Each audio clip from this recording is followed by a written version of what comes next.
হরে কৃষ্ণ।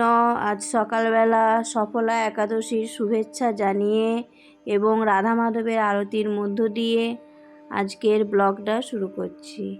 পৌষ মাসের কৃষ্ণপক্ষের একাদশীকে সফলা একাদশী বলা হয়।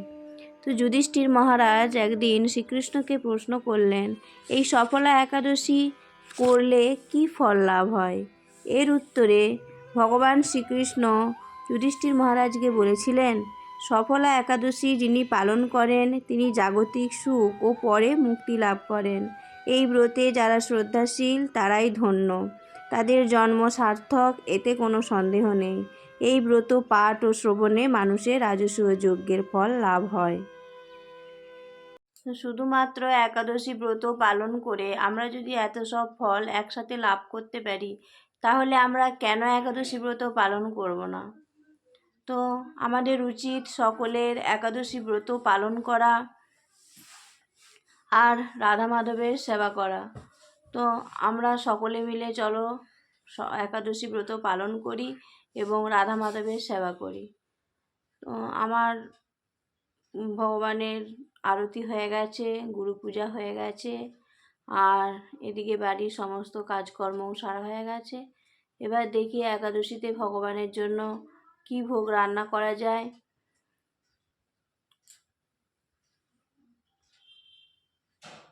আজ ভোগে ভগবানের জন্য বাদামের সবজি বানাবো। তো দেখো আমি বাদামগুলো এখানে প্রেসারে সিটি দিয়ে নিয়েছি, আর এখানে প্রেসার কুকারেই আমি সবজিটা বানাবো।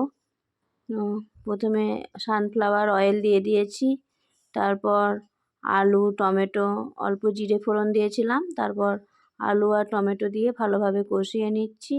আর ওদিকে একটা কড়াইয়ে ভাজা মশলা করে নিচ্ছি লঙ্কা আর জিরে দিয়ে। তো প্রথমে লঙ্কাগুলো দিয়ে ভালোভাবে ভেজে নেবো, তারপর লঙ্কাগুলো তুলে রেখে তারপর জিরেগুলো ভাজবো। তো আমি ভালোভাবে কষিয়ে নিয়েছি, আদা বাটা মশলা দিয়েছি, জিরে বাটাও দেওয়া চলে, আর কাঁচা হলুদ বেটে দেওয়া চলে। গুঁড়ো মশলাটা একাদশীর ভোগে ব্যবহার না করাই ভালো, কারণ গুঁড়ো মশলায় তো এখন নানা রকম ভেজাল মেশানো থাকে। তো সেই জন্য ওই গুঁড়ো মশলা ব্যবহার করা উচিত নয়।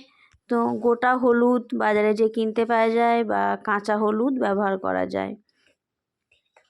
তো আমার মশলাটা বাদাম দিয়ে কষানো হয়ে গেছে, তারপর আমি পরিমাণ মতো জল দিয়ে আর হতে দিয়ে দিলাম। দুটো সিটি পড়লেই হয়ে যাবে। আর এদিকে দেখো আমার লঙ্কাগুলোও ভাজা হয়ে গেছে, এবার অল্প জিরে দিয়ে ভেজে নেব। তো লঙ্কা জিরেটা একসঙ্গে ভাজিনি কেন, লঙ্কাগুলো ভাজতে একটু দেরি হয়, তো জিরেগুলো তখন পুড়ে যায়, তাই জিরেটা আলাদা করে ভেজে নিলাম। তো এবার এটা গুঁড়িয়ে নেব। আর এই সবজিতে অল্প ভাজা মশলা দিলে ভালো হয়। এখানে দেখো আমার ভাজা মশলাটা রেডি হয়ে গেছে, আর এদিকে প্রেসারেও সিটি পড়ে গেছে। তো বাদাম আলু সব সিদ্ধ হয়ে গেছে। এবার এর মধ্যে আমি অল্প ভাজা মশলা দিয়ে দিলাম, তারপর অল্প আঁচে একটু ফুটতে দেবো, তাহলেই আমার বাদাম আর আলুর ঘুগনি রেডি হয়ে যাবে। তারপর ভগবানকে ভোগ নিবেদন করব, তারপর আমরা প্রসাদ পাবো। তো বাদাম আলুর যে ঘুগনিটা করেছিলাম সেটা আমরা সকালবেলা প্রসাদ পেয়েছি, আর এখন দুপুরবেলা ভগবানের ভোগ রান্না করেছি পাকুইটের খিচুড়ি আর টমেটোর চাটনি। তো আমি চেষ্টা করব আমার প্রত্যেক একাদশীর ব্লগে একটা করে রেসিপি তোমাদেরকে দেওয়া, তো তোমরা দেখবে। আমরা অনেকেই একাদশী ব্রত করতে ভয় পাই শুধুমাত্র কি প্রসাদ পাবো এই চিন্তা করে।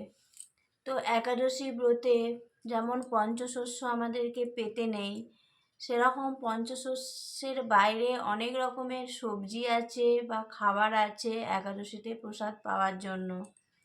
তো আমি চেষ্টা করব আমার প্রত্যেকটা একাদশী ব্লগে একটা করে একাদশীর মহাপ্রসাদের রেসিপি রাখার।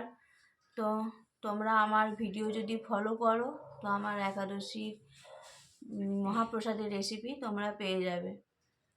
তো আমি সবাইকেই বলবো যে কেউ শুধুমাত্র খাওয়ার জন্য ভয় না পেয়ে অবশ্যই একাদশী করো। একাদশীতে প্রচুর প্রচুর রেসিপি আছে, যেমন বাকহুইটের খিচুড়ি, সাবুর পোলাও, সাবুর খিচুড়ি, কুমড়োর পায়েস, গাজরের পায়েস, গাজরের হালুয়া, আরও ইত্যাদি ইত্যাদি অনেক রকমের রেসিপি আছে।